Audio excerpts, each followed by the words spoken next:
Uno de los temas más frecuentes en esta comunidad está asociado con el duelo por mascotas. Y aunque ya lo hemos tratado, hay algo que nos ha quedado todavía pendiente y es ¿qué pasa con los animales cuando son ellos los que están en duelo? ¿Qué pasa cuando son los animales los que están sufriendo o viviendo esta situación? Por eso, en el episodio de hoy hablamos de cómo reaccionan los animales al dolor del duelo, señales de alerta de dolor emocional en perros y gatos, cómo acompañarlos a transitar este proceso y además hablamos del manejo de la ansiedad. Antes de presentarte el invitado, te dejo los mejores momentos.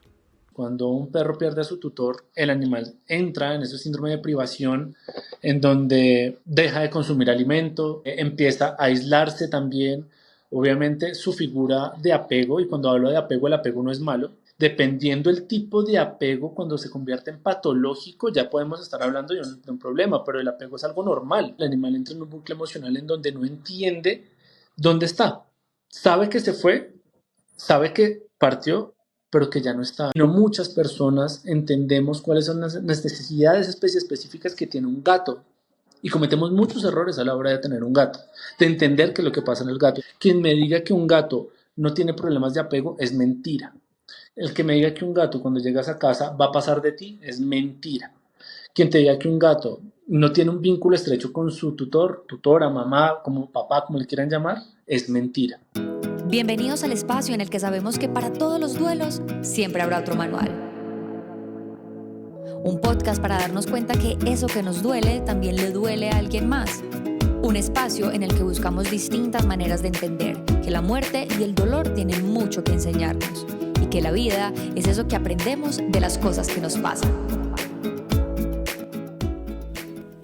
Uno de los temas más frecuentes en esta comunidad y también uno de los duelos por los que ustedes más me preguntan es el que está asociado con el duelo por mascotas. Y aunque ya lo hemos tratado, de cierta manera hay algo que nos ha quedado todavía pendiente por ver y es qué pasa con los animales cuando son ellos los que están en duelo. Porque digamos que para las personas, ya sabemos, lo hemos visto, podemos interpretar un poco qué es ese dolor y eso que pasa, pero qué pasa cuando son los animales los que están sufriendo o los que están viviendo una situación de duelo.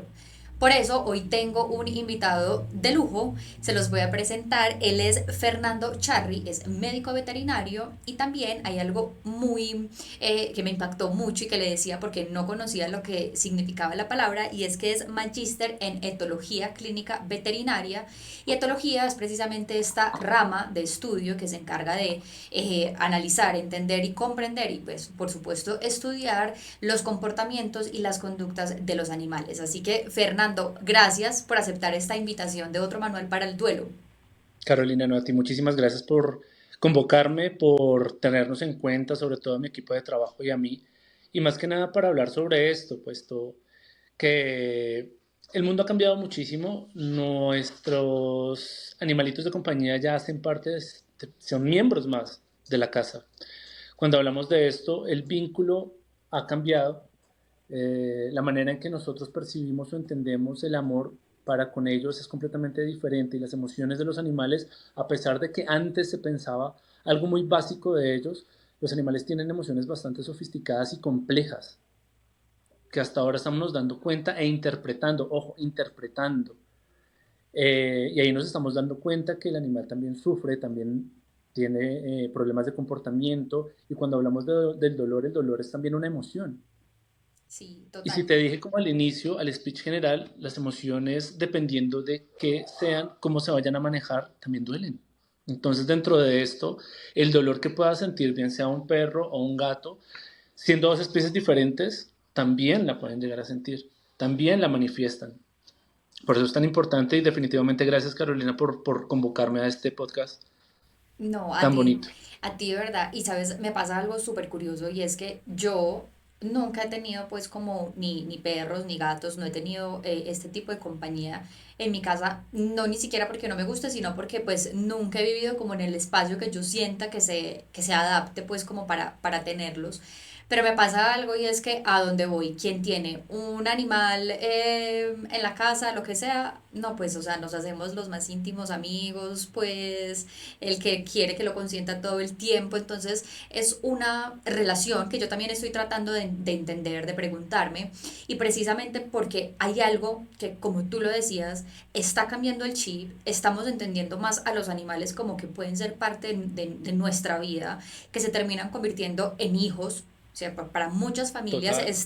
este perro, este gato, más que ser el perro o el gato de la casa, es el hijo o la hija eh, que hay. Y ahí me gustaría que empezáramos.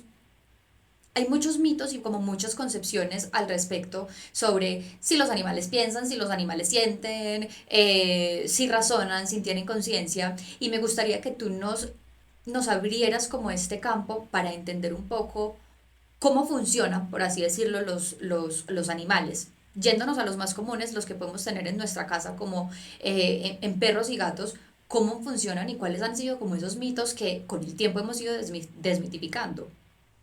Claro, muy bien. Y es algo aquí que quiero también como intervenir y es que esto, la ciencia ha avanzado muchísimo. Y sobre todo también en mi campo, cuando nosotros hablábamos o se habla de un etólogo, mucha gente no entiende y no sabe a qué se dedica un etólogo o qué es lo que tiene que ver un etólogo. O se confunde o se trasluce la palabra de etólogo como etólogo clínico. Nosotros nos encargamos de manejar y entender el área conductual y las enfermedades que se manifiesten a nivel conductual, derivadas de un problema de origen médico o orgánico, ¿vale? Los animales son algo que son seres que nos están acompañando desde la existencia de la humanidad. Y también el humano ha intervenido muchísimo durante el desarrollo de esto. Tenemos que tener en cuenta que no solo los perros y los gatos han intervenido en lo que somos hoy en día como humanidad. También distintas especies que ahora, y que son especies también domésticas, como las especies de gran porte como los caballos, como las vacas, que nos han servido a nosotros y han estado a nuestra disposición desde el inicio de los tiempos, cuando nos podríamos llamar como humanidad. Entonces el entender y el comprender que también son seres que sienten, que tienen emociones, es algo que lo primero que tenemos que tener claro que sí pasa.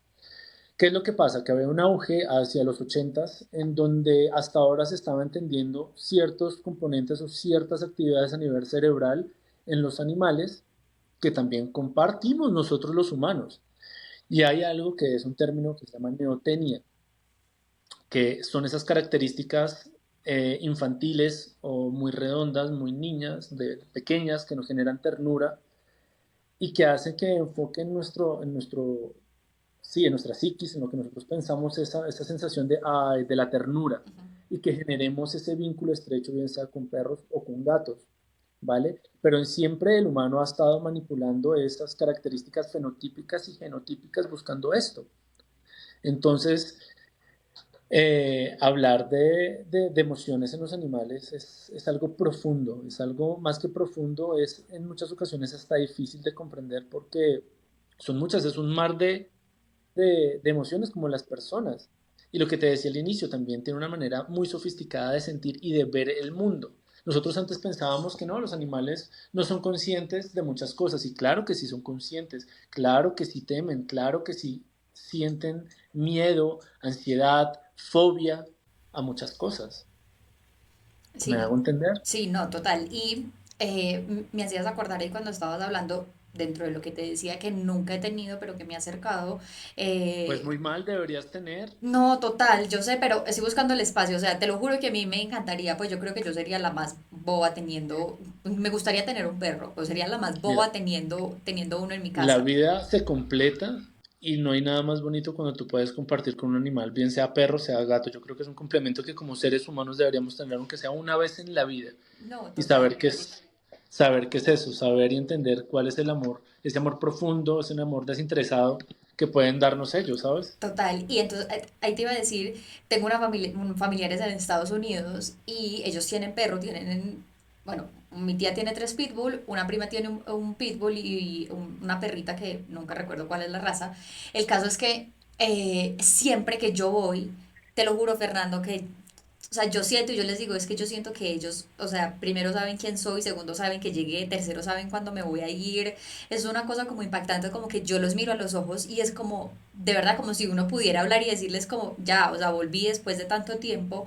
Y ahí fue cuando yo también me empecé, claro, por lo que te digo, nunca había tenido como esta cercanía y cuando Ujú. empecé a pasar más tiempo con ellos, yo dije, o sea, aquí hay algo más, pues, y no solo con esto, sino lo que sienten también, como tú le decías, cuando hay algo malo, cuando hay una fobia, cuando a la persona le pasa algo, como ese nivel de intuición que tienen, que creo que es una de las cosas como más bonitas que tenemos nosotros los seres humanos para replantearnos frente a los animales. Y súper interesante lo que decías también, y es no solo de perros y gatos, sino también de entender el mundo animal. Ahora, por ejemplo, son súper comunes las terapias, por ejemplo, que se hacen con vacas, que se hacen con caballos, como de ir a abrazarlas, de ir y compartir Claro. tiempo, que esto me parece un gran cambio para nosotros como sociedad, de darnos cuenta de que no están solamente ahí para, ay, sí, lo voy a tener de decoración en la Mm, casa. mm. Entonces, este tema de las terapias asistidas con animales son súper interesantes.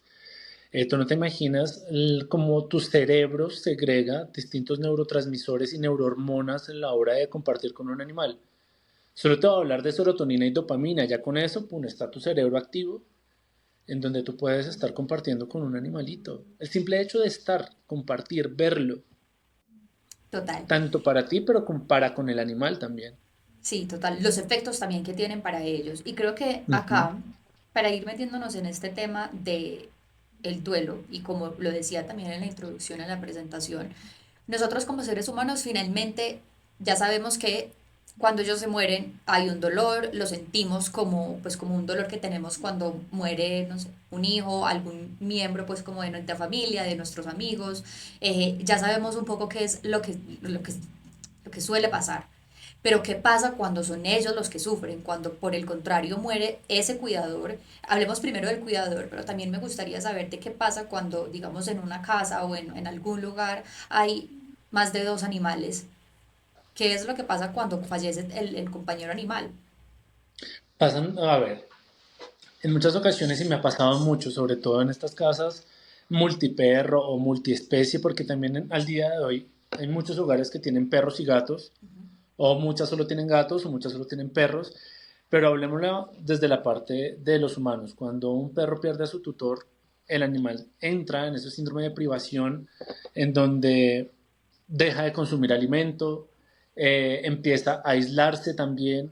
Obviamente su figura de apego, y cuando hablo de apego, el apego no es malo, ¿vale? Dependiendo el tipo de apego, cuando se convierte en patológico, ya podemos estar hablando de un problema, pero el apego es algo normal, ¿vale? Y cuando esa fuente de apego, que es la fuente de seguridad, ya no está, el animal entra en un bucle emocional en donde no entiende dónde está. Sabe que se fue, sabe que partió, pero que ya no está. Entonces, esa persona con quien tenía esa complicidad, con quien se entendía, con quien el simple hecho de mirar o con una mirada ya sabía que o está enfadado, o no le gustó esto, o si le gustó, o está emocionado, o está estresado. Es como si perdiera las bases, ¿vale? Como si esa casa perdiera esa base y el animal se siente perdido. Esta es la palabra, perdido. En muchas ocasiones cuando pasa esto, obviamente lo que dije al inicio, dejan de comer, empiezan a aislarse, empiezan cada vez más en muchas ocasiones a tener problemas de sueño, dejan de dormir. Entonces poder anteponerse e interpretar todo esto con ayuda de un profesional que los pueda guiar, yo creo que es una herramienta bastante importante. Incluso en muchas ocasiones, y tengo muchos pacientes que he tenido que medicar, en este caso medicar con psicofármacos, y cuando hablo de psicofármacos la gente se asusta muchísimo. Dice, no, mi perro se enloqueció o el perro está... No, no, no. Cuando utilizamos terapia farmacológica es una terapia que nos ayuda a restablecer este desbalance de neurotransmisores eh, que nosotros tenemos que, por medio de los fármacos, acomodar, reacoplar para reestructurar de nuevo esos procesos neuronales y cerebrales, ¿vale? Entonces empiezan también esos animalitos a tener ansiedad, a tener miedos, a tener fobias exacerbados porque no son capaces de poder encarar ese proceso de estrés. Y también, cuando hablo de estrés, el estrés no es malo. El estrés es algo normal que nos ayude a encarar estos retos de vivir, del día a día. Pero ¿qué es lo que pasa? Que cuando nosotros o los animales no le encuentran una rápida resolución a esto entra a entrar en un bucle emocional. El animal entra en un bucle, como las personas, en un bucle donde no le encuentran una solución efectiva, rápida, y empieza a haber este desasosiego en donde no saben qué pasa, no lo entienden. Y ahí es donde nosotros los médicos veterinarios especialistas en conducta o psiquiatras entramos a trabajar con ellos Ok, por medio de terapia, terapia conductual, modificación de conducta. eso me parece súper teso porque cuando tú lo decías pensaba en la impotencia de no poder expresar, ¿sabes? Como que uno dice como, no sé, finalmente si a uno le pasa algo uno lo puede hablar, pero ellos, como tú muy bien lo decías, entran en ese buque porque no tengo herramientas para saber qué tengo que hacer. Y muchas Exacto, veces, total, exacto, y muchas veces es el error del ser humano dar por sentado que como es un animal, entonces no necesita la ayuda. claro. Y ahí viene un concepto también muy importante que es la antropoformización de conductas netamente humanas para con el humano, con el perro. De ahí se cometen también muchos errores. Entonces, y es lo que le digo a la mayoría de tutores, guardianes de perro, gato, papás, mamás, como le quieran llamar, no importa. Y es, el animal no habla, pero los síntomas sí gritan. Por eso tener una comunicación asertiva y estrecha con el veterinario, que es quien está capacitado para poder ayudar y guiar al tutor, guardián, papá, mamá, como le quieran llamar, de ese perrito o de ese perrito que está entrando a un nuevo hogar porque su tutor falleció, pues es súper importante. Si es un médico veterinario generalista, él está tiene todas las competencias para poder apoyarse de especialistas para poder ayudar a su paciente. Créanme que todos los veterinarios estamos a favor de la vida de nuestros pacientes. Todos, todos, todos, todos, todos.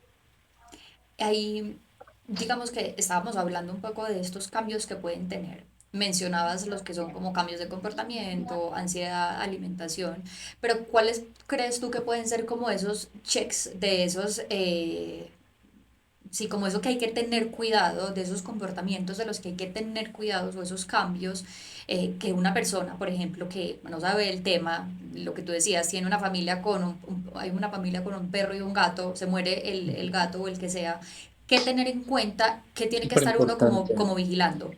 Que se empiecen a aislar, que se empiecen a aislar, que empiecen a aislarse, que dejen de comer, porque si el animal deja de comer, también puede aparecer un problema de origen orgánico como esas gastritis, que con el tiempo empiezan también a generar úlceras gástricas, esos vómitos recurrentes, esas diarreas también emocionales, o diarreas por estrés, por hipermotilidad o hipersecreción, porque el animal o deja de comer o empieza a comer muchísimo. Esos aumentos de peso también repentinos tampoco son buenos, esos decrementos de peso tampoco son buenos.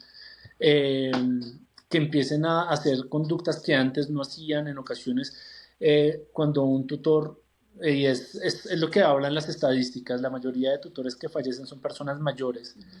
Entonces empezamos a darnos cuenta que el animal también empieza con problemas de lamen objetos que antes no lo hacían, empiezan a generar eh, conductas relleno o conductas que no tienen nada que ver con el contexto, eh, como por ejemplo perseguirse la cola, lamerse excesivamente las manos, lamerse los flancos, mucho tiempo haciendo subsucking, que es cuando empiezan a chupar una media, Una un cobija. textil, Ujú. una cobija, por ejemplo, o empiezan a ingerir cosas que antes no lo hacían, también a comerse su propio popó. Entonces ya aquí te he botado Sí, muchísimas, me estoy total. hasta profundizando un montón. Pero inicialmente yo creo que las más básicas, oiga, notó algo raro en el perro o en el gato, está dando de comer, se está aislando, algo pasa. Prendo mi red flag, prendo mi botón de alarma, oiga, necesito ayuda, ¿qué le está pasando? ¿Vale? Igual, cuando nosotros queremos adoptar un perrito o un gatito que ha perdido su tutor, o cuando queremos adoptar un animal, sea de donde sea, siempre tiene que haber un periodo refractario que yo lo llamo 333. 3 semanas, 3 meses, 3 años.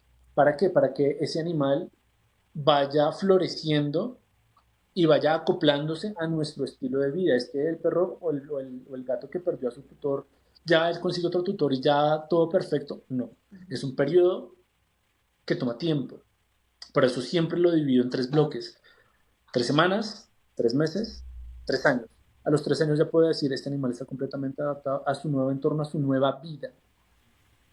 Sí, total, porque no es tan fácil. Pues es que No. vamos a lo mismo. Imagínate donde esto sucediera en el mundo humano, entonces uno dice, "Ah, no, pues entonces se murió mi papá, entonces vamos a conseguir otro". Es eso, es eso, es eso. Es también como ese proceso que tenemos nosotros, los humanos y también los animales, de empatizar, la empatía. Total. ¿Cuáles serían ahí como, digamos, los primeros auxilios o las primeras cosas que hacer? Que creo que la respuesta sería inmediatamente buscar al veterinario. Cuando uno De vea como una. estas alarmas, estos signos. eh, pero digamos uno, bueno, ya, pasa este momento, visitamos al veterinario, ¿cierto? Uno qué cosas puede, digamos, ir haciendo en casa o ir trabajando en casa con estos animales para ayudarlos Entonces, a que salgan un poquito como de este bucle. súper importante, generar vínculo. Entonces, uno cómo puede ayudar a un animalito que se está aislando. Hacer vínculo con un animal simple y llanamente no se necesita mucho tiempo. 15 minutos en el que uno pueda compartir estrechamente, en este caso con un perro, salga a caminar, camine, camine con el perro, camine, camine lo que tenga que caminar, camine. Es cuando el binomio, ese binomio perfecto entre perro y humano empiezan a estrecharse. Es sentir esa cadencia en donde el animal va caminando guiado por una cuerda con el humano. La cuerda es un cordón umbilical que nos conecta con el animal. Como nosotros estamos ofreciendo ese paseo. Es un paseo feo, ese paseo donde queremos tener un perro robotizado, un perro militar aquí pegado a nosotros, o estamos dándole la libertad también y confiando en ese perro que pueda generar conductas de apaciguamiento como olfatear, como socializar con otros perros, donde puedan explotar ese germen social que tienen. Camine, camine. El simple hecho de caminar libera serotonina y dopamina. El simple hecho de generar un lenguaje no verbal o verbal, como que, hey, no, esto no está bien, o para, o vamos, corre, juego, vamos. ¿Me hago entender? Hacer que esos paseos sean emocionalmente estimulantes para el perro. Ok, y por ejemplo en el caso de los Hablando de gatos, perros, sí, ujú. ahora hablando de los gatos son un poquito más sofisticados. Por Me eso empatizo encantan. muchísimo más con el gato. No estoy diciendo que no me gusten más, pero el gato tiene ciertas peculiaridades, como por ejemplo no tienen una domesticación completa, sino parcial, si lo comparamos para con el perro. Es un animalito semidoméstico que si yo te pregunto, hey, muy honesta, hace 10 o 15 años, que eso es un pestañeo, pues, ayer fue que hace 10 años, ¿cuáles eran los gatos que tú veías? O que la gente de pronto que nos está oyendo, que de pronto nos va a ver, veía. Quiero que se hagan esa pregunta.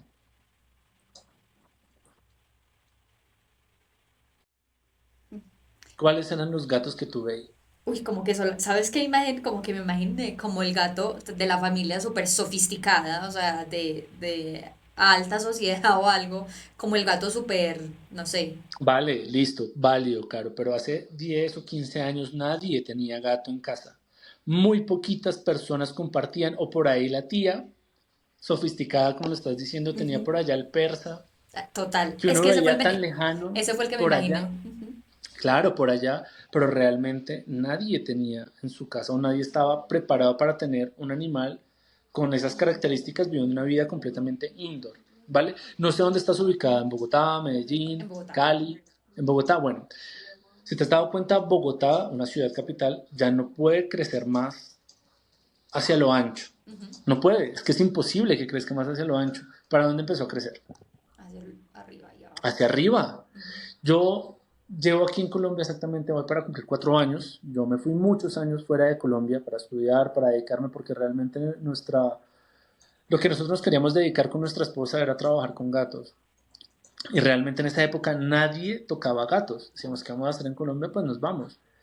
Y por cosas de la vida, como la pandemia, como etc., mil vainas, volvimos acá, o gran sorpresa, yo tenía mucho miedo otra vez de volver a Colombia, por los mismos sesgos que te dicen, pero me encuentro con un país completamente diferente al que dejé al día de hoy, ¿vale?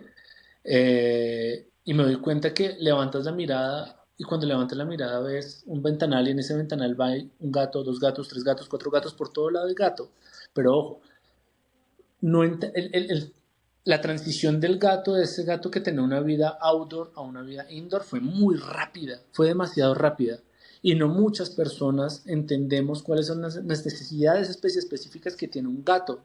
Y cometemos muchos errores a la hora de tener un gato, de entender qué es lo que pasa en el gato. Entonces, como te decía, es un animal semidoméstico que tiene unas necesidades específicas, pero ese no quiere decir que el animal, como el gato, no sienta o no tenga emociones también. Quien me diga que un gato no tiene problemas de apego es mentira. El que me diga que un gato cuando llegas a casa va a pasar de ti es mentira. Quien te diga que un gato no tiene un vínculo estrecho con su tutor, tutora, mamá, como papá, como le quieran llamar, es mentira.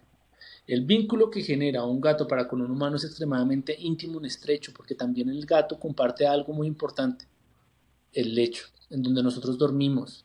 Comparte todo el tiempo con nosotros. Dentro de su mismo criterios sociales, el gato vive en casa. Nosotros solo somos como los roommates de los gatos. Total. Punto. Punto. Y es una especie tan bonita que hasta hace chichi y popó en una arenita. Ya con eso, golazo. Es la única especie que lo hace. Además, es una especie extremadamente escrupulosa con la limpieza. Carajo, eso. Ya con eso, chapó. Pero tienen unas maneras de expresar su cariño y su amor muy sofisticadas, muy intensas, muy bonitas. Quien vive con un gato, se me puede decir muchos que es verdad. Es intenso, es profundo. Entonces, cuando un gato pierde a su tutor, yo creo que es Desproporcional. mucho más difícil. Yo no te puedo decir y te puedo asegurar, no sé si algún colega o algo me podrá decir lo mismo, pero pues en mi experiencia yo creo que es hasta más difícil que con un perro, porque el vínculo que genera un gato para con un humano es muy estrecho, muy estrecho. Y como el animal felino, el gato, es tan estoico, en muchas ocasiones no nos damos cuenta que tiene dolor o que le está pasando algo hasta cuando ya está completamente tirado, está muy mal. Entonces con el gato me toca ser un poco más incisivo con las personas y, oiga, por favor, esté pendiente, visítenos, aunque sea una vez al mes para ver cómo va, evaluarlo, está bebiendo agua. Ojo, los gatos no son buenos bebedores de agua. El decremento en sus necesidades hídricas es algo peligroso. Ojo también, un gato no puede durar más de 24 horas sin comer. El metabolismo es diferente, ¿vale? Y generar lipidosis hepáticas es así, es así. Y ya cuando nos estamos dando cuenta, carajo, no hay nada más que hacer. El animal está muy mal. Por eso la Total. medicina preventiva con la medicina conductual tiene que ir muy de la mano, tiene que ser estrecha.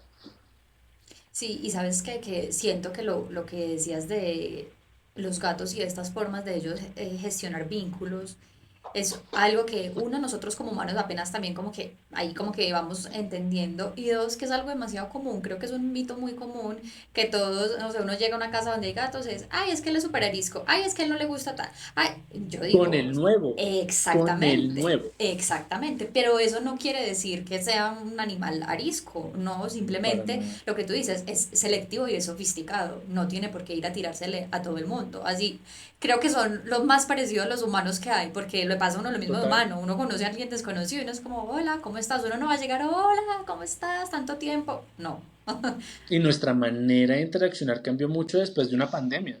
total. ¿No te has dado cuenta? Nosotros ya ahora hacemos mucha vida en casa. Nuestro trabajo se transformó y se fue completamente a casa, a una vida también. Ya nosotros no somos de andar en grupo, ya no nos gusta estar como... Es más, yo voy a un centro comercial y me estreso. Sí, Hay mucha gente, tanta cosa, tanta... Me estresa, me estresa. sí. Yo me siento muchísimo más tranquilo en mi casa. O no sé si son los años o no, no sé qué pasa.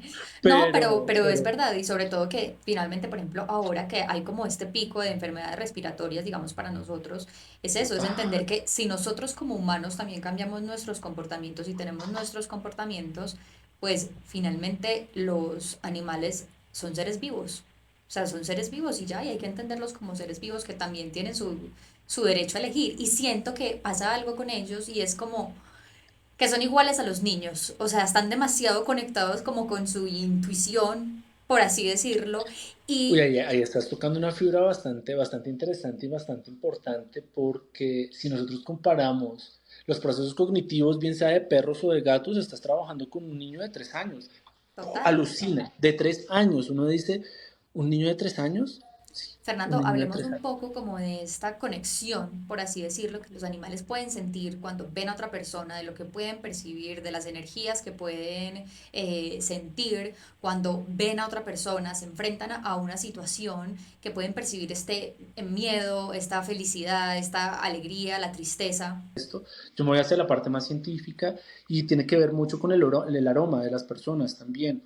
De que si nosotros hacemos un corte transversal de ese epitelio nasal del animal, bien sea del perro o del gato, encontramos un epitelio pseudoestratificado, cilíndrico, ciliado, con casi 10 millones o más de receptores olfativos extremadamente sensibles a moléculas de olor.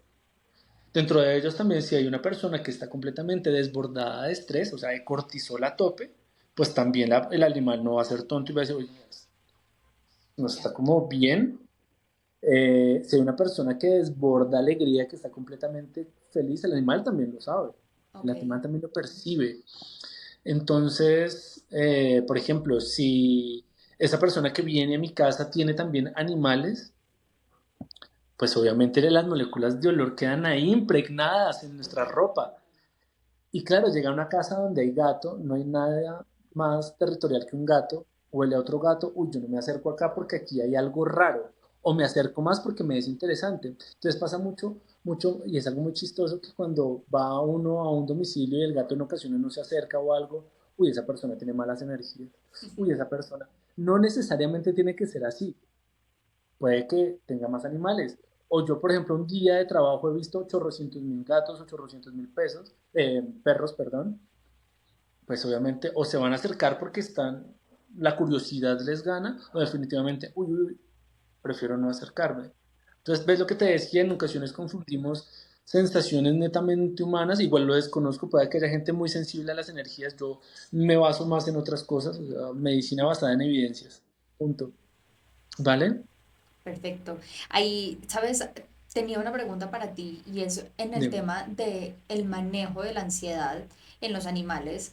Em, Primero uno, porque siento que la ansiedad es algo que sale mucho en estos procesos de duelo y lo hablábamos también en el inicio, cuando el animal está sufriendo, bien sea porque siente la ausencia, bien sea porque, sí, cambió su espacio físico. ¿Cómo se puede manejar primero, cómo se puede reconocer la ansiedad en los animales y segundo, cómo manejarla? Bueno, entonces, hablamos de perros. En perros es muy fácil entender la ansiedad porque se manifiesta de manera muy visible. Empiezan a estar inquietos, empiezan a jadear, empiezan a hacer pacing, o sea, pasearse por todos lados de casa, empiezan a generar conductas de desplazamiento o conductas relleno, o fiddle, también se llaman, como morderse las manos, morderse flancos, rascarse mucho, como que, uy, hay algo raro acá, está muy ansioso, Ok, como las personas igual. Personas que sufren de ansiedad empiezan ves el pulso yugular, las personas mientras están hablando, están contándote lo que les pasa, pum, pum, pum, pum, lo ves también en los perros. Eh, no se están quietos en un mismo sitio contándote, sino empiezan a hacer pacing o se comen las uñas, ves las manos y las manitos están roídas, los dedos, las uñitas, o si puede ser un poco más intrusiva, una persona con ansiedad que tenga un problema de pica, levantas el pelo de la nuca, esta parte está sin pelo, ok. porque se arrancan el pelo, empiezan a tocatear, a tocarse, a tocarse, a tocarse, a tocarse, que se rompen, se arrancan el pelo. En muchas ocasiones encuentras personas, como los perros también, que se comen el pelo, los estés comiéndose el pelo, porque es una manera de gestionar ese estadio emocional por el que están atravesando. Y no te das cuenta y de repente ese animal o esa persona se constipó y a la hora de hacer una ecografía hay que hacer una laparotomía y encuentran un tricobezoar, que son esas bolas de pelo ya ultracalcificadas que no se pueden, no pasan y que son características de un problema de ansiedad. Ok. Eso en perros y en gatos. Lo mismo, Ok, lo mismo, lo mismo. ok. Ahí como que di un pincelado tanto de los dos, pero por eso te decía, es mucho más fácil de ver en perros que en Ujú. gatos.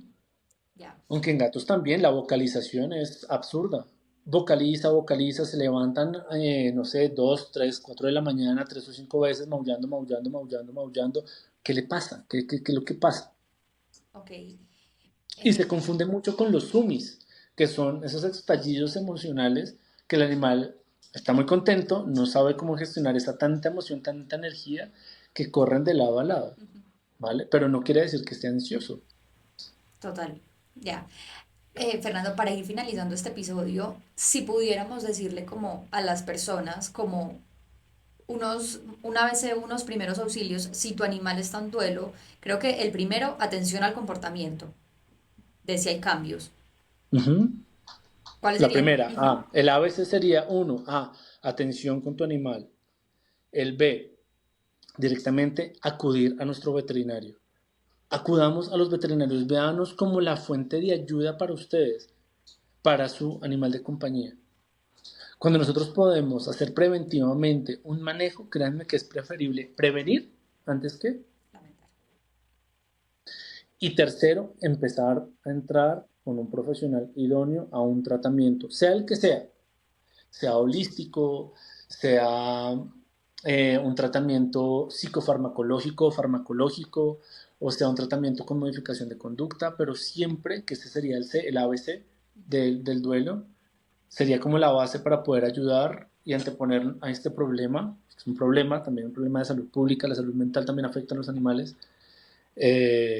como prioridad. Ok, sí, total. Claro, yo sé que les boté muchísima información, de pronto muchos términos, pero la idea es eso, dejarlo siempre con ese sabor de boca, de querer un poquito más. No, total, De, créeme que sí, porque siento que esto es un trabajo también es mucha desmitificación en nosotros los seres humanos para poder ayudar al animal, porque pues finalmente somos nosotros los que podemos gestionar un poco las herramientas para brindárselas a ellos. Ellos por sí solos no van a ir al veterinario, no van a buscar la ayuda, somos nosotros los que tenemos que ser conscientes de que ellos están cambiando y necesitan ayuda, que ellos están sufriendo y necesitan. por supuesto, Fernando, gracias, gracias, gracias de verdad por estar aquí. Sé que este tema puede ser un poco polémico para muchos que para muchos, sí, sí. que no creerán, que dirán eso no pasa nada, ellos no sienten, lo que sea. Como siempre digo a las personas que escuchan y ven este episodio, quédense con lo que les resuene y lo que les sirve para su vida, para su proceso. Total. Si no tienen animales o no nada, pues simplemente lo dejan pasar. Y a ti, Fernando, mil y mil gracias. Y bueno, nos vemos y nos escuchamos en un próximo episodio de otro Manual para el Duelo, el podcast. Muchísimas gracias a todos y felices días. Cuídense.